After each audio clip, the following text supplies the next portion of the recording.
If you find this segment informative, please click the thumbs up button and subscribe to stay updated with our latest news, and share this broadcast to your friends and family.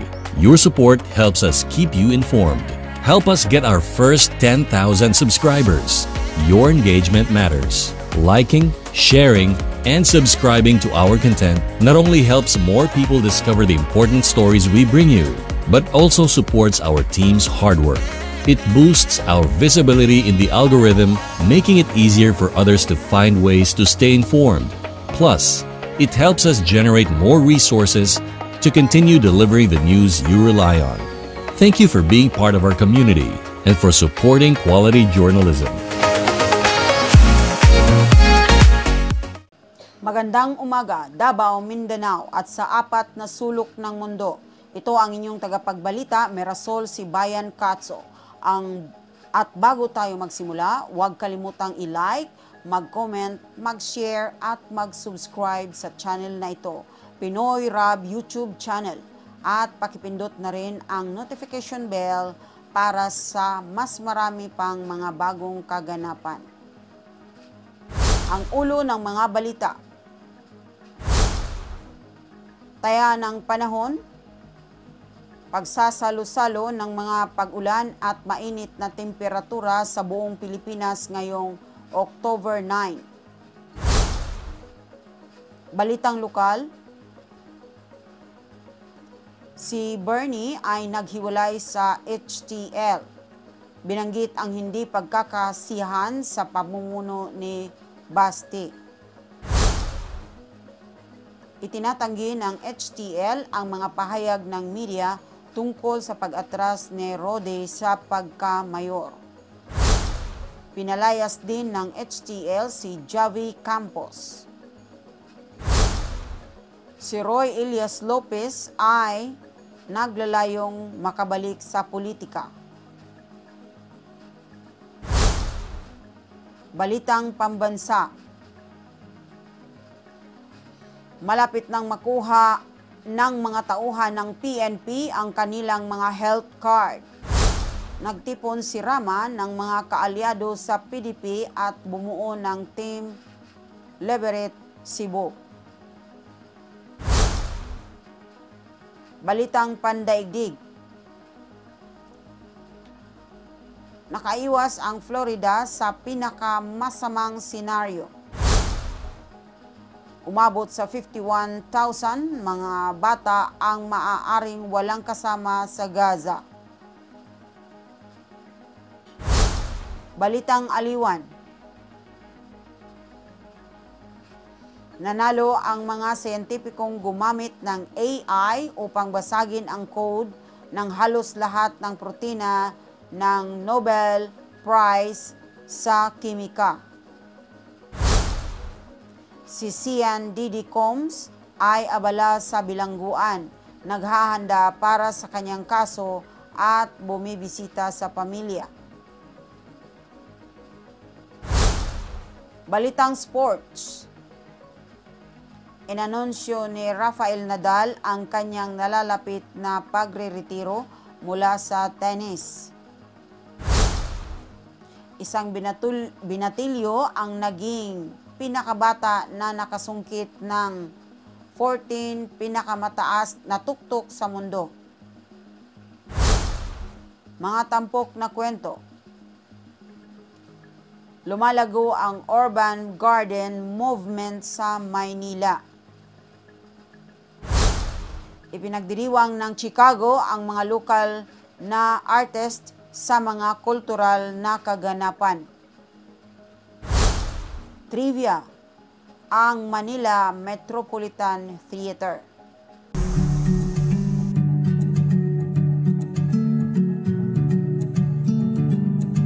Pagtataya ng panahon. Pagsasalo-salo ng mga pag-ulan at mainit na temperatura sa buong Pilipinas ngayong October 9. Noong October 9, 2024, ang panahon sa Pilipinas ay naapektuhan ng pinaghalong localized thunderstorm at tropical moisture. Iniulat ng Philippine Atmospheric, Geophysical and Astronomical Services Administration o PAGASA na maraming rehiyon, partikular sa Mindanao at Visayas, ang nakaranas ng mga pag-ulan at thunderstorm sa buong araw. Sa Luzon, lalo na sa National Capital Region o NCR, ang panahon ay karaniwang mainit na umabot sa humigit kumulang 32 degrees Celsius, ngunit may posibilidad ng pag-ulan lalo na sa hapon at gabi. Ang ganitong pattern ng panahon ay karaniwang nangyayari sa paglipat sa Northeast Monsoon Season na kadalasang nagdadala ng mas mataas na humidity at pag-ulan.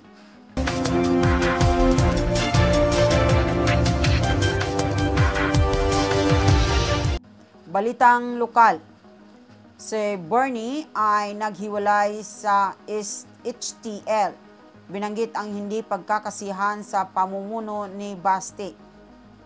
Ang kasalukuyang konsihal na si Bernie Alag ay humiwalay sa political party ni Davao City Mayor Sebastian Duterte, ang hugpong sa tawong lungsod dahil sa hindi pagkakasiyahan sa pamamahala ng alkalde.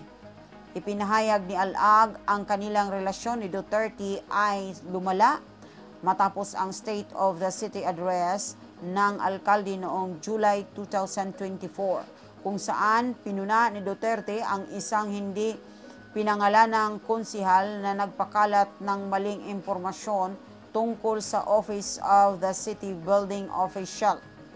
Ipinahiwatig ng mga ulat ng media na si Alag ang naging target ng kritikang ito.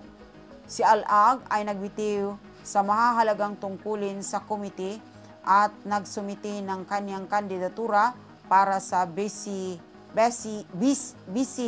alkalde matapos siyang palayasin mula sa partido dahil sa hindi pagiging tapat. Itinatanggi ng HTL ang mga pahayag ng media tungkol sa pag-atras ni Rody sa pagka-mayor. Ang hugpong sa taong lungsod, HTL, ay pumuna sa mga media outlet dahil sa maling pag-uulat na si dating Pangulong Rody Duterte ay umatras mula sa Davao City mayoral race upang tumakbo sa Senado.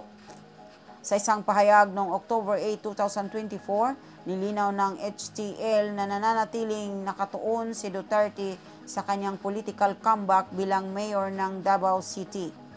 Isang tungkulin ng kanyang hinawakan mula naging Pangulo.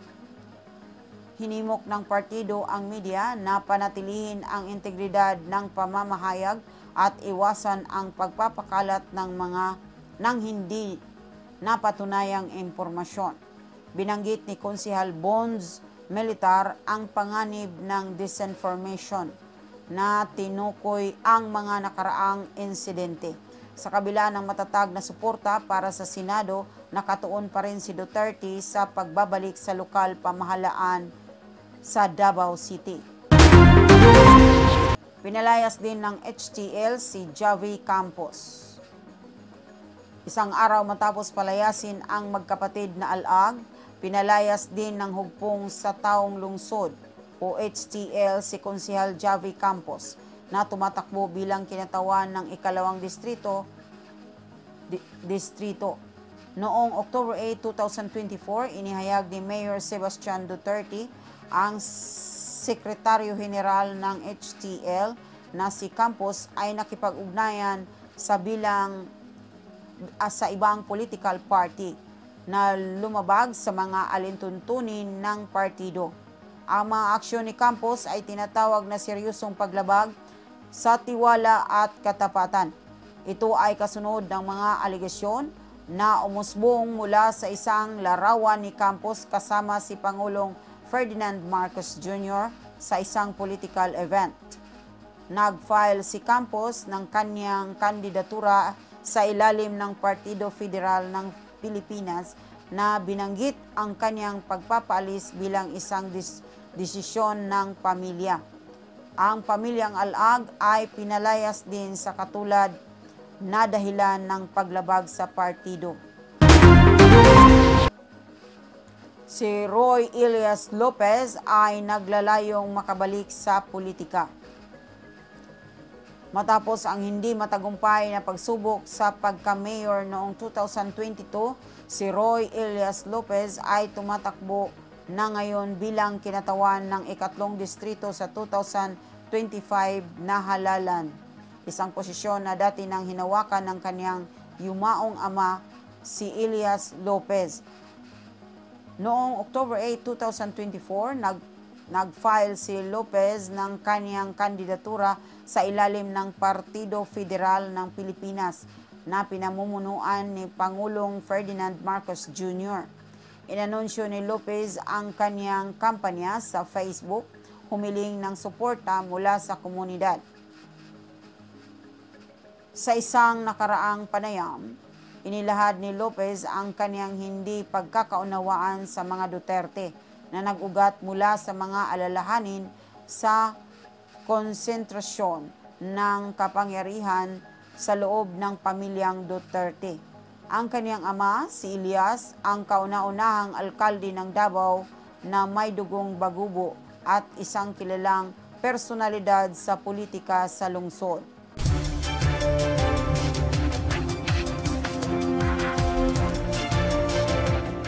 Balitang pambansa. Malapit nang makuha ng mga tauhan ng PNP ang kanilang mga health card.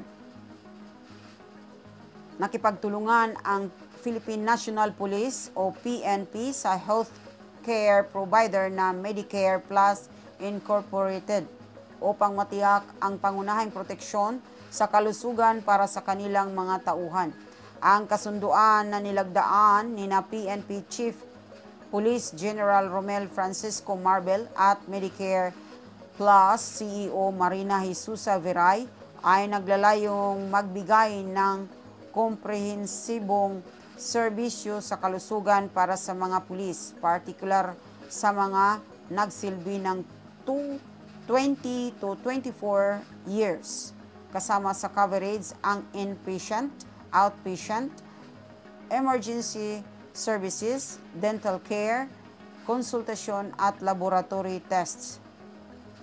Binanggit ni Marbel na ang pakikipagtulungan ay umayon sa mga panloob na programa ng PNP upang suportahan ang kapakanan ng kanilang mga tauhan na tinitiyak na maaaring silang maglingkod ng may kumpiyansa.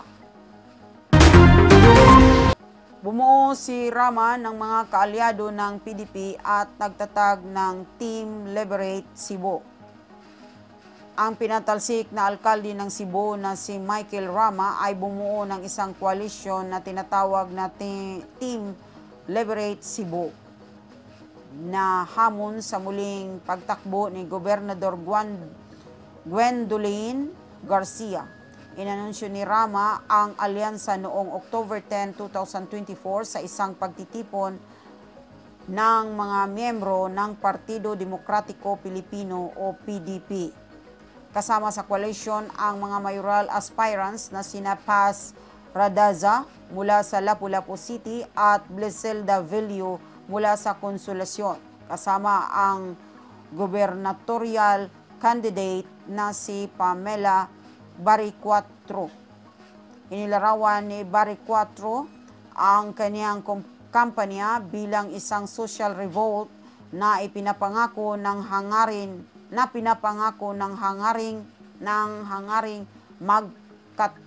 makatulong sa tao, hindi sa politika.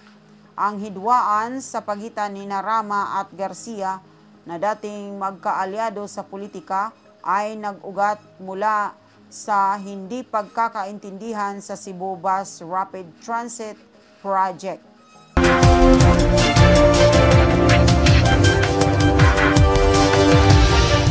Balitang pandaigdig. Nakaiwas ang Florida sa pinakamasamang senaryo.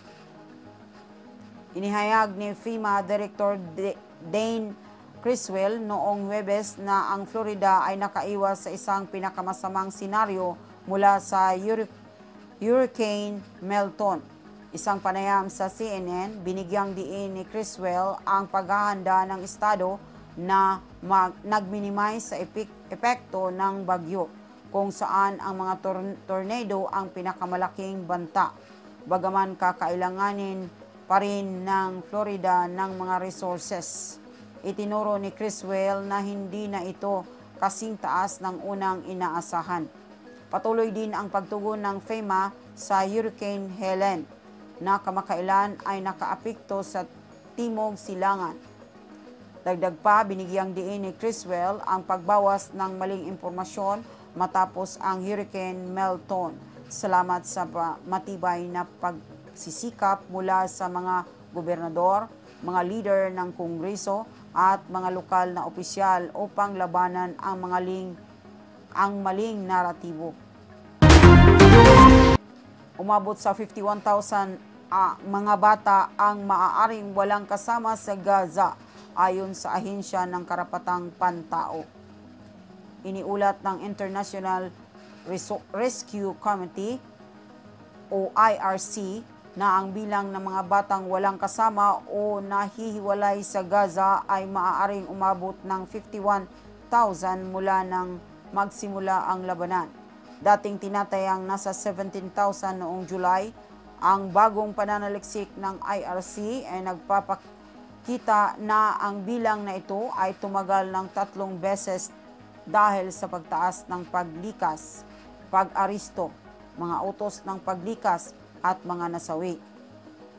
Ang sitwasyon ay nagdulot sa mga bata na matagpuan na nag-iisa sa mga ospital, na nagbigay diin sa mga alalahanin tungkol sa pagsasamantala, kapabayaan at mga isyu sa kalusugan ng isip.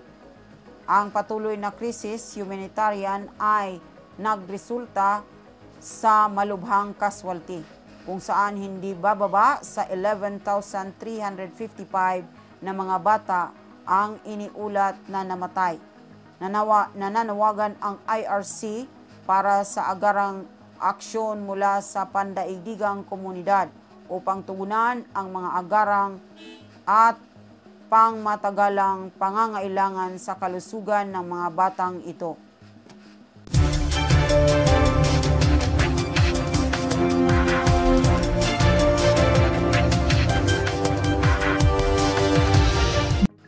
Balitang aliwan. Nanalo ang mga siyentipikong gumamit ng AI upang basagin ang code ng halos lahat ng protina ng Nobel Prize sa kimika.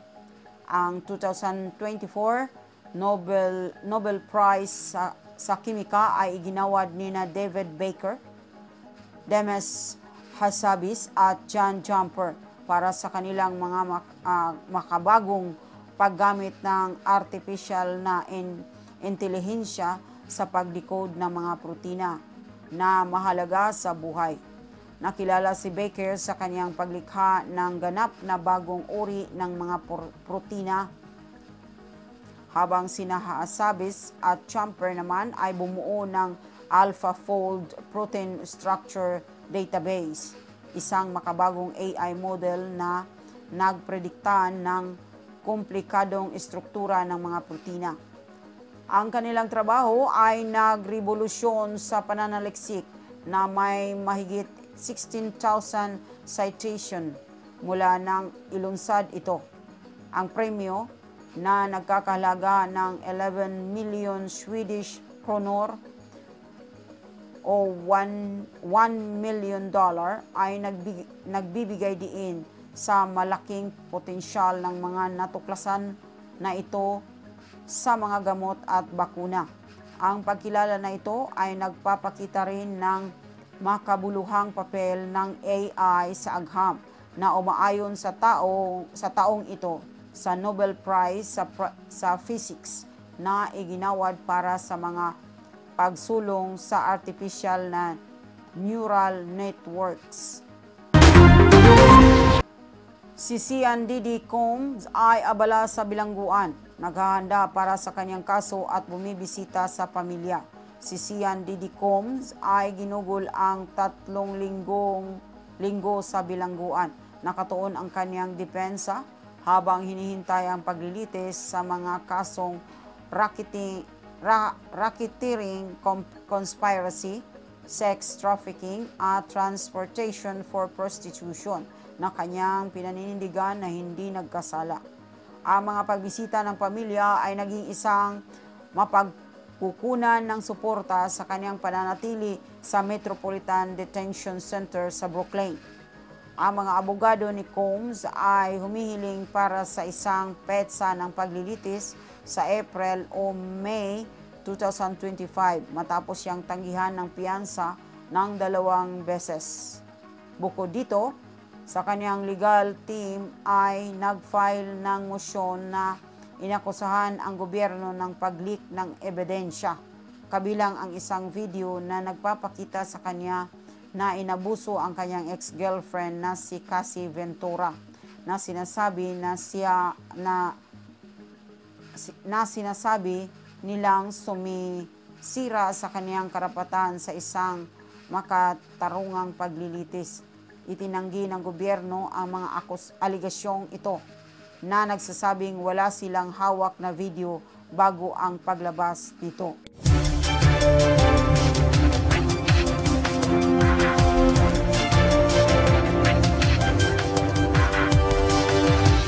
Balitang sports. Inanunsyo ni Rafael Nadal ang kanyang nalalapit na pagre-retiro sa tennis. Ang tennis legend na si Rafael Nadal ay inanunsyo ang kanyang pagre-retiro matapos ang isang kahangahangang karera kung saan siya ay nanalo ng 22 Grand Slam titles. Ang 38 taong gulang na manlalaro ay nagplano na makipagkompetensya para sa Espanya sa Davis Cup Finals sa November bilang kanyang huling torneo. Nakaharap si Nadal ng mga patuloy na hamon sa pinsala na naglimita sa kanyang paglalaro, lalo na sa nakaraang 2 season. Sa isang taus-pusong video, sinabi niyang mahirap ngunit kinakailangan ang desisyon na magretiro na nagsasaad, lahat ng bagay ay may simula at wakas. Sa 14 na titulong French Open at isang tanyag na rivalidad kina Novak Djokovic at Roger Federer, nag-iiwan si Nadal ng pangmatagalang pamana sa tennis. Pinuri siya ni Federer na tinawag itong ganap na karangalan na makipagkompetensya sa kanya. Isang teenager ang naging pinakabatang tao na kasakop ng 14 na pinakamataas na taluktok sa mundo. Si Nima Rinpoche Sherpa, isang 18 taong gulang na Nepalese, ay gumawa ng kasaysayan bilang pinakabatang tao na nakasakop sa lahat ng 14 na pinakamataas na taluktok sa mundo na kinilala bilang 8,000ers. Nakamit niya ang kahangahangang tagumpay na ito sa pag-abot sa taluktok ng Shisha Pangma na nasa 8,027 meters sa ganap na 6:05 a.m. lokal na oras noong Miyerkules. Ang pag-akyat na ito ang huling pagsubok sa kaniyang misyon na nagsimula noong September 2022 na 8,163 meters Manaslu. Bago ito, humawak si Mingma Gyabo David Sherpa ang record na nakumpleto ang lahat ng 14 na taluktok sa edad na 30 noong 2019. Kabilang sa mga tumalon, tinalon ni Nipa ang Everest at ang mapanganib na Quito, na nagpapakita ng kanyang pambihirang kakayahan sa pamumundok. Ang kanyang tagumpay ay kilala ng Nepal Mountaineering Association.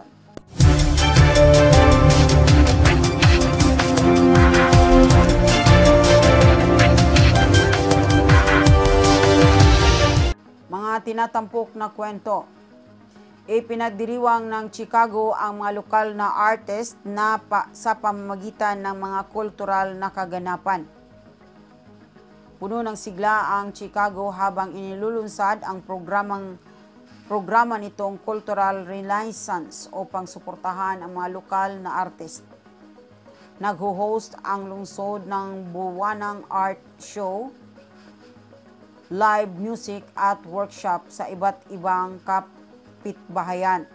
Sa buwan na ito, magkakaroon ng October Art Fair sa West Loop, kung saan maipapakita ng mga bagong artist ang kanilang mga likha kasama ng mas tanyag na mga artist. Naniniwala ang mga leader ng lungsod na ang programang ito ay magdadala ng sama-samang pagsasama sa mga komunidad at tutulong sa lahat na pahalagahan ang mayamang sining sa lungsod.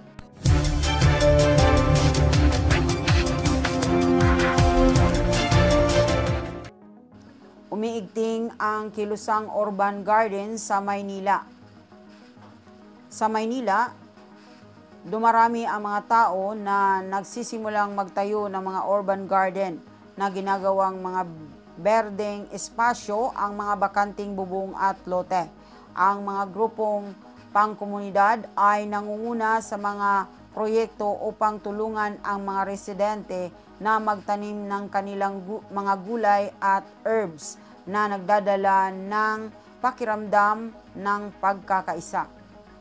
Ang proyekto na Garden in the Sky ay lalo na popular dahil tumutulong ito sa mga pamilya na makatipid sa pagkain. Ang mga lokal na opisyal ay sumusuporta na ngayon sa mga hardin na ito na nagpapakita ng kahalagahan ng mga berdeng espasyo para sa pamumuhay sa lungsod at mas malusog na kapaligiran.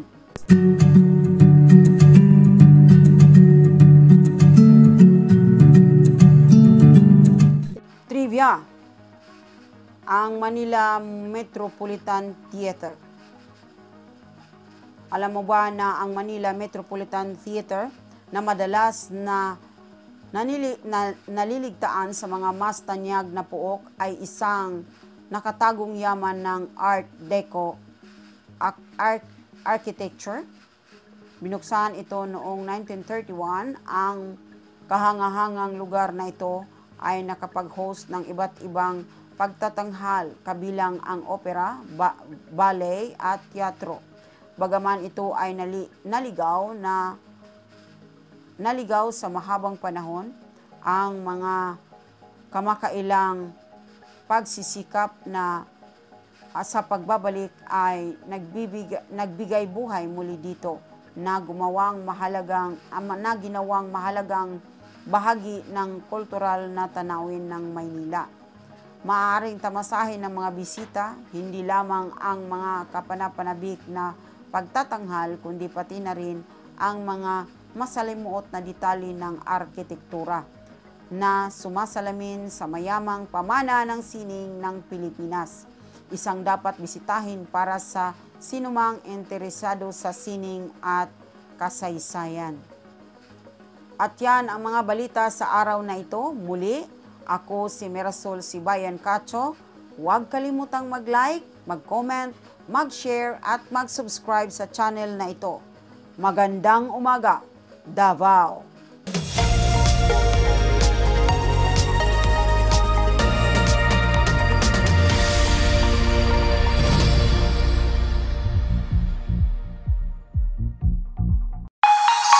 If you find this segment informative, please click the thumbs up button and subscribe to stay updated with our latest news, and share this broadcast to your friends and family.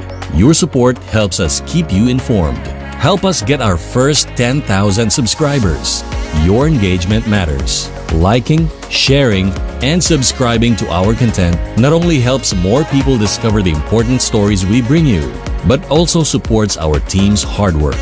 It boosts our visibility in the algorithm, making it easier for others to find ways to stay informed. Plus, it helps us generate more resources to continue delivering the news you rely on. Thank you for being part of our community and for supporting quality journalism.